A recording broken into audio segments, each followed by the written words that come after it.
जी next बच्चे, अब हम शॉर्ट क्वेश्चन डिस्कस करते हैं चैप्टर 5 के। तो सबसे जो पहला शॉर्ट क्वेश्चन है 5.1, ये हमने स्मार्ट सिलेबस के अकॉर्डिंगली करने हैं, तो जो उसमें हम सिर्फ वही करेंगे। तो सबसे पहले क्वेश्चन में कहता है explain the difference between tangential velocity and the angular velocity if one of these is given for a wheel of non radius, how will you find the other. ठीक है, तो पहला ये क्वेश्चन है। तो ये 1 2 3 4 5 से 6 बार ये बोर्ड के पेपर में आया हुआ है, तो इसको देख लीजिएगा। तो इसमें हमने जो टेंजेंशियल वेलोसिटी है और एंगुलर वेलोसिटी, इनके बेसिकली डिफरेंस बताने हैं। तो बच्चे टेंजेंशियल वेलोसिटी जो होती है वो आपके पास जो बॉडी जब सर्कल में मूव कर रही होती है तो उसकी जो अलोंग टेंजेंट वेलोसिटी होती है, जब वो किसी कर्व पाथ के ऊपर मूव कर रही होती है तो इसे हम टेंजेंशियल वेलोसिटी कह देते हैं। ठीक है, और आपको पता है जो एंगुलर वेलोसिटी है, आपकी बॉडी जब किसी सर्कल के अंदर मूव कर रही होती है तो वो जो सेंटर में एंगल बन रहा होता है उसके जरिए जो वेलोसिटी निकालते हैं, जो rate of change of angular displacement से आती है, वो हमारी एंगुलर वेलोसिटी आती है। अगर हम इसको समझें पेपर पे यहाँ पे, तो आपके पास सपोज करें यहाँ पे एक सर्कल है और इस सर्कल के अंदर यहाँ पे ऑब्जेक्ट मूव कर रहा है। ठीक है, तो कोई भी ऑब्जेक्ट जो है ये हमारे पास इस सर्कल के अंदर मूव कर रहा है, ये हमारा ऑब्जेक्ट है। ठीक है, जिसका मैस जो है वो m है, ये हमारा ऑब्जेक्ट है यहाँ पे। अब ये जो हमारा ऑब्जेक्ट यहाँ पे मूव कर रहा है, तो इसकी यहाँ पे जो अलोंग टेंजेंट वेलोसिटी होगी, जो इधर को वेलोसिटी होगी, इसे हम कहते हैं टेंजेंशियल वेलोसिटी। तो इसकी टेंजेंशियल वेलोसिटी होती है जब ये कर्व पाथ के ऊपर इस तरह से मूव कर रहा है। और एक वेलोसिटी हम इसकी निकालते हैं, ये सपोज करें अभी यहाँ पे था, थोड़ी देर बाद ये सपोज करें मूव करके यहाँ पे चला गया, तो यहाँ पे जो सेंटर में ये एंगल बनाएगा, सेंटर पे यहाँ पे ये जो एंगल बनाएगा, तो जो इसमें चेंज आता है, ठीक है, ये चेंज इन डिस्प्लेसमेंट जो आता है, इसको जब हम टाइम से डिवाइड करते हैं तो यहाँ से आपकी ये एंगुलर वेलोसिटी निकलती है। ठीक है, और इसको हम ओमेगा से रिप्रेजेंट करते हैं। ये बेसिकली जो होती है change in angular displacement divided by time के इक्वल होती है, जो टाइम हम लेते हैं मूव करने में। तो ये आपके पास एंगुलर वेलोसिटी और टेंजेंशियल वेलोसिटी का डिफरेंस होगा। तो फर्स्ट हम ये देख रहे हैं, उसके बाद इनके यूनिट्स देखें। जो ये वेलोसिटी पहले भी पढ़ चुके हैं, इसका यूनिट मीटर पर सेकंड होता है, और जो एंगुलर वेलोसिटी इसका रेडियन पर सेकंड होता है। दूसरा डिफरेंस आ गया। उसके बाद इसकी जो डायरेक्शन है वो अलोंग टेंजेंट होती है, और दूसरी ये जो वेलोसिटी है इसकी डायरेक्शन जो होती है एक्सिस ऑफ रोटेशन के, ठीक है, अराउंड होती है, के अलोंग होती है। ये हमने पहले भी डिस्कस किया हुआ है। It is denoted by v and it is denoted by omega. इसको हम v से रिप्रेजेंट करते हैं और इसको हम ओमेगा से रिप्रेजेंट करते हैं। और इसके बाद अगर आपके पास एक व्हील है जिसका रेडियस r है, तो इन दोनों का जो रिलेशन होता है ये भी हमने पीछे चैप्टर में बनाया था कि आपके पास v is equal to r omega होता है। v यहाँ पे हमारी टेंजेंशियल वेलोसिटी है, ओमेगा हमारी जो है वो एंगुलर वेलोसिटी है, और r हमारे सर्कल का रेडियस है।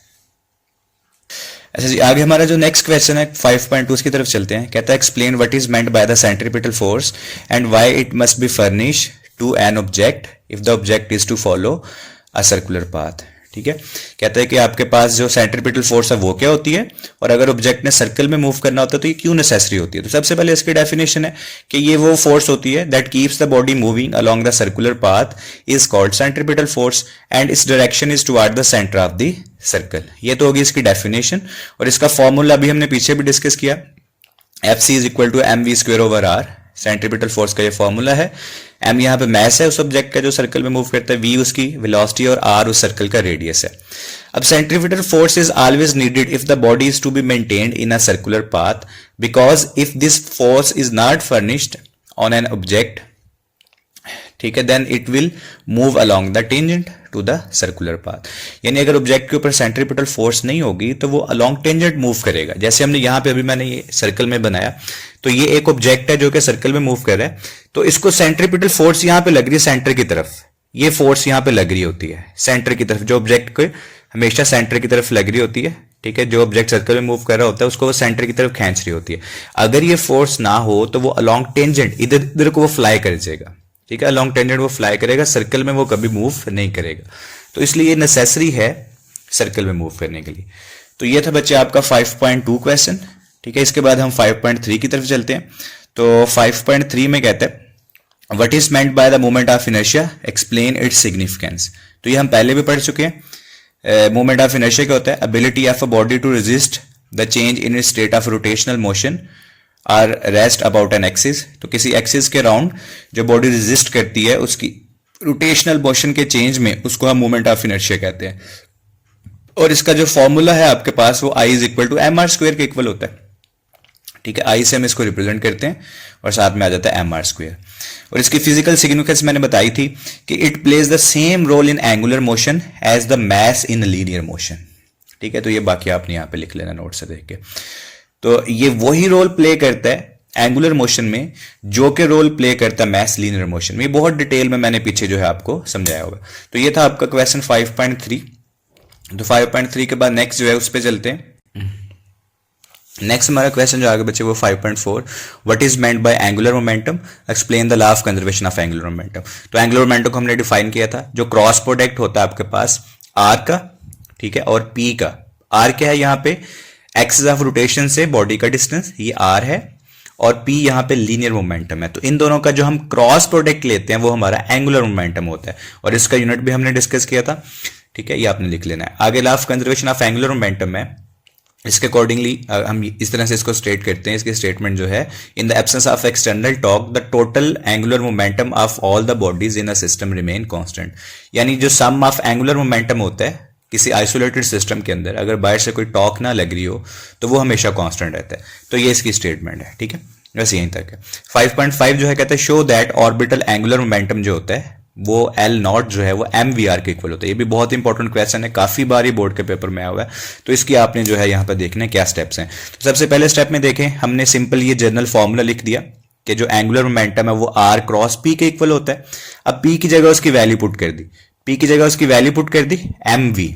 ठीक है, पी यहाँ पे लीनियर मोमेंटम है, उसकी जगह उसकी वैल्यू पुट कर दें एम वी। अब यहाँ पे ये जो है आर को वी के साथ लें क्योंकि ये दोनों वेक्टर है, तो इनका यहाँ पे प्रोडक्ट आ जाएगा। ठीक है, आर और वी का जो प्रोडक्ट है वो आ जाएगा आर वी साइन थीटा। आपको पता है क्रॉस प्रोडक्ट को जब ओपन करें तो साइन थीटा आता है, तो आ जाएगा m r v sine theta.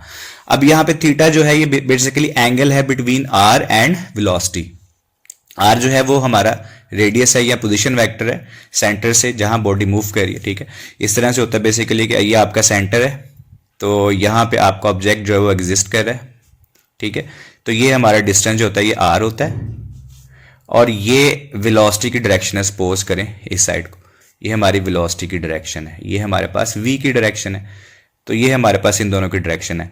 तो इन दोनों के दरमियान यहाँ पे जो एंगल बनता है, ये जो एंगल होता है r और v के दरमियान, ये यहाँ पे है थीटा। तो r और v के दरमियान जो एंगल होगा वो थीटा होगा। और आपको पता है जब कोई ऑब्जेक्ट सर्कल में मूव करेगा तो उसके r और v के दरमियान हमेशा 90 का एंगल बनेगा। अब जब वहां पे हमेशा 90 का एंगल बनेगा तो यहाँ पे थीटा की जगह हम यहाँ पे 90 पुट कर देंगे, और जब यहाँ पे 90 पुट करेंगे साइन 90 पे 1 होता है, और जब साइन 90 पे 1 होगा तो आपके पास फिर यहाँ पे साइन 90 की जगह 1 आ जाएगा, तो ये आ जाएगा L is equal to M V R, और यही हमने प्रूव करना था। तो L not is equal to M V R आ गया। तो इस तरह से हमने जो है ये बच्चे ये प्रूव कर दिया। ठीक है, ये हमने यहाँ पे जो है ये प्रूव कर दी। तो ये आपने प्रूव करना था। तो ये था आपका क्वेश्चन 5.5। आगे चलते हैं जी। नेक्स्ट हमारा क्वेश्चन है 5.7, कहता है state the direction of the following vector in simple situation angular momentum and angular velocity. तो जो एंगुलर मोमेंटम और एंगुलर वेलोसिटी उनकी डायरेक्शन बतानी है। Angular momentum and angular velocity both are axial vector. Axial vector का क्या मतलब होता है, ये एक्सिस ऑफ रोटेशन की डायरेक्शन में होते हैं। ठीक है, वो हमारा जो एक्सिस ऑफ रोटेशन होता है यानी जिस पॉइंट के अराउंड बॉडी रोटेट कर रही होती है, वो जो सेंट्रल पॉइंट होता है। ठीक है, जो हमारा एक्सिस ऑफ रोटेशन होता है। जैसे अगर हम यहाँ पे देखें, अगर कोई बॉडी यहाँ पे सर्कल में मूव कर रही है इस तरह से, तो बेसिकली उसका जो एक्सिस ऑफ रोटेशन होता है वो सेंटर में यहाँ पे कहीं पॉइंट होता है। तो ये जो दोनों वेक्टर हैं इनकी डायरेक्शन भी उस एक्सिस के अलोंग ही होती है। तो L is equal to I omega, ये हमारे पास फॉर्मूला। L यहाँ पे एंगुलर मोमेंटम है और ओमेगा हमारी एंगुलर वेलोसिटी है, और यहाँ पे I जो है वो जो है मोमेंट ऑफ इनर्शिया और वो स्केलर क्वांटिटी है, और ओमेगा जो है और L जो है वो वेक्टर क्वांटिटी है। इन दोनों की डायरेक्शन होती है, और इनकी जो डायरेक्शन होती है वो राइट हैंड रूल से आती है। अब ये राइट हैंड रूल क्या है कि आपने कर्ल करनी है फिंगर्स। ठीक है, curl the fingers of your right hand. अपनी राइट हैंड की फिंगर्स को कर्ल करें जो रोटेशन की डायरेक्शन, जिधर को बॉडी रोटेट कर रही है, तो आपका जो थंब होगा वो आपको इन दोनों की डायरेक्शन देगा, एंगुलर मोमेंटम की और वेलोसिटी की। अगर यहाँ पे हम देखें, अगर मैं इसको एनलार्ज करके बड़ा करके दिखाऊं, तो जैसे ये सैटेलाइट है ना, तो सपोज करें ये कोई ऑब्जेक्ट है मूव कर रहा है सर्कल के अंदर। यहाँ पे अलग से फिगर बना रहे, तो यहाँ पे कोई सा हमारा ऑब्जेक्ट है, यहाँ पे वो इस सर्कल के अंदर यहाँ पे इस तरह से मूव कर रहा है, और उसकी जो मोशन है सर्कल के अंदर वो सपोज करें इस डायरेक्शन में है। ठीक है, और ये वो सेंटर है जिस सेंटर के अराउंड वो मूव कर रहा है। अब इसकी जो डायरेक्शन है ये मोशन की, इधर को अपनी फिंगर्स को कर्ल करेंगे, अपनी फिंगर्स को इस डायरेक्शन में कर्ल करेंगे, तो आपका जो थंब है, ठीक है, फिंगर्स को आप इस डायरेक्शन में कर्ल करेंगे जो मोशन है डायरेक्शन की, तो आपका जो थंब है अपवर्ड डायरेक्शन में, ये आपको एंगुलर वेलोसिटी और एंगुलर मोमेंटम की डायरेक्शन देगा। तो यहां से हम राइट हैंड रूल से इनकी डायरेक्शन जो है वो निकाल सकते हैं। तो अपनी फिंगर्स को कर्ल करें डायरेक्शन में, मोशन की डायरेक्शन में, तो आपका थंब जो होगा वो आपको इन दोनों की डायरेक्शन देगा। तो ये था बच्चे 5.7। इसके बाद नेक्स्ट जो हमारा क्वेश्चन है वो है 5.9। 5.9 में कहता है when mud flies of the tyre of a moving bicycle in what direction does it fly, explain. ठीक है, तो एक्सप्लेन करें बच्चे कि आपके पास एक साइकिल है, ठीक है, और साइकिल के टायर के साथ मड लगा हुआ है, मट्टी लगी हुई है, ठीक है, तो वो जो गीली मट्टी होती है उसे मड कहते हैं। तो अब वो जब साइकिल का टायर तेजी से मूव करता है तो वो मड फ्लाई कर जाती है, वो टायर से उड़ जाती है। अब वो किस डायरेक्शन में जाएगी वो बताना है। तो जो डायरेक्शन वो फॉलो करेगी बेसिकली वो टेंजेंट होगी। जैसे यहाँ पे किसी भी ऑब्जेक्ट को सर्कल में मूव कर रहा हो, किसी भी ऑब्जेक्ट सर्कल, कोई भी ऑब्जेक्ट सर्कल में मूव कर रहा हो, तो जब वो फ्लाई करता है उस सर्कल से तो वो हमेशा अलॉन्ग टेंजेंट जाता है। तो यहाँ पे ये जो मड है ये भी अलॉन्ग टेंजेंट मूव करेगी। अब इसकी इस तरह एक्सप्लेनेशन उसने दी हुई है कि the mud stick to the tyre by the adhesive force between the tyre and the mud, कि मड जो टायर के साथ लगी हुई थी वो वहां पे एडहेसिव फोर्स की वजह से, वहां पे चिपकी हुई थी ना फोर्स, वहां पे उसने फोर्स ऑफ अट्रैक्शन थी बिटवीन टायर एंड मड।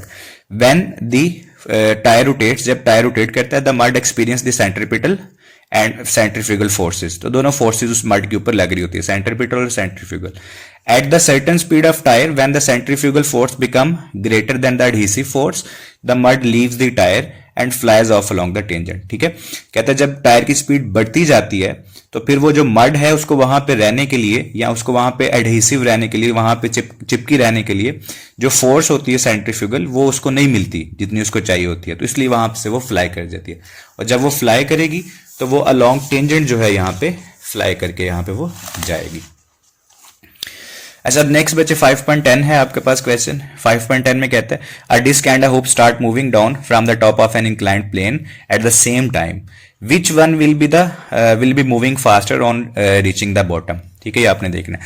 तो ये बच्चे हमने फॉर्मूला ड्राइव किए थे कि डिस्क की जो वेलोसिटी का फॉर्मूला होता है वो ये होता है जब वो किसी इंक्लाइन प्लेन से नीचे मूव करके आ रही होती है, ये हमने वहां पर रोटेशनल काइनेटिक एनर्जी वाले टॉपिक में पढ़ा था।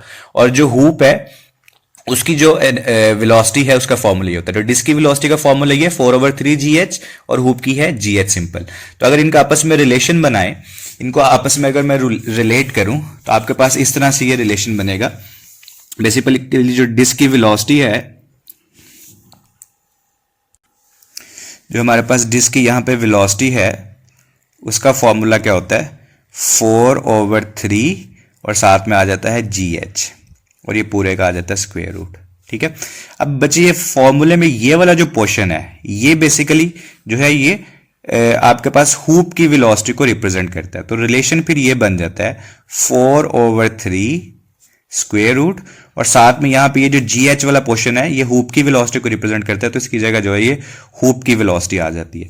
तो अब देखिए यहाँ पे आप क्लियरली देख सकते हैं क्योंकि ये जो फैक्टर है दरम्यान में ये ग्रेटर देन 1 है, तो इस तरह का रिलेशन हो दरम्यान में ये जो फैक्टर है ग्रेटर देन 1 हो, तो इस केस में हमेशा जो डिस्क की वेलोसिटी है, डिस्क की वेलोसिटी जो है वो ग्रेटर आएगी हुप की वेलोसिटी पे।